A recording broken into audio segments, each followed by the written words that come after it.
تلك الدار الآخرة نجعلها للذين لا يريدون علوا في الأرض ولا فسادا والعاقبة للمتقين. Bismillah. Jazakallahu khair, barakallahu fiik. Pak Ustaz, terkadang di masyarakat kita ditanyakan beberapa persoalan tentang hukum Islam. Ya.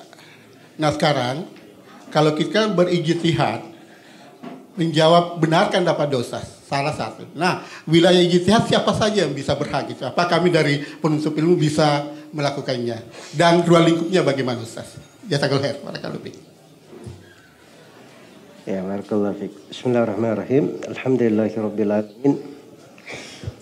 Wassalatu wassalamu alal mabuthi rahmatan lil alamin. Nabiyina Muhammad wa ala alihi wa sahbihi wa man tabi'ahum bi ihsanin ila yaumiddin, amma ba'd.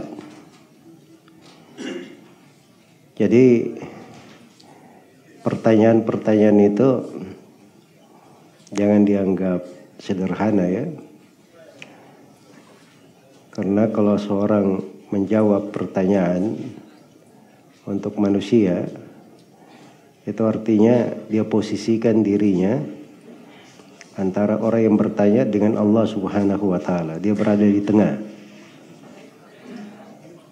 Nah, kalau dia di posisi itu, dia tahu dirinya, dia di posisi dia akan dimintai pertanggungjawaban nanti oleh Allah Subhanahu wa Ta'ala. Karena itu dalam Al-Quran dikatakan wala taqfu ma laysa laka bihi ilm innas sam'a wal basara wal fuad kullu ulaika kana anhu mas'ula. Jangan kalian berhenti di atas sebuah perkara yang kalian tidak punya ilmu tentangnya. Sungguhnya pendengaran, penglihatan dan mata hati akan dimintai pertanggungjawaban. Jadi kalau dia sadar bahwa dirinya di posisi itu posisi berat sebenarnya. Karena itu sebagian as-salaf rahimahumullahu ta'ala ada yang membahasakan bahwa kalau seorang itu menjawab pertanyaan, maka itu sebenarnya dia itu seperti antara surga dan neraka. Sisa dia lihat dirinya itu bagaimana memberikan jawaban sesuai dengan yang diinginkan. Dan sebagian ulama ada yang berkata bahwa kalau ada yang menjawab pertanyaan, ya maka yang paling pertama dia persiapkan dulu dirinya lolos di depan Allah Subhanahu wa Ta'ala. Jangan dia pikir orang yang bertanya di depannya bagaimana dia beri jawaban, tapi dia persiapkan dulu dirinya bisa lolos di depan Allah Subhanahu wa Ta'ala. Itu satu sudut dari sudut ketakwaan, wara. Yang kedua dari sudut ilmu itu tadi.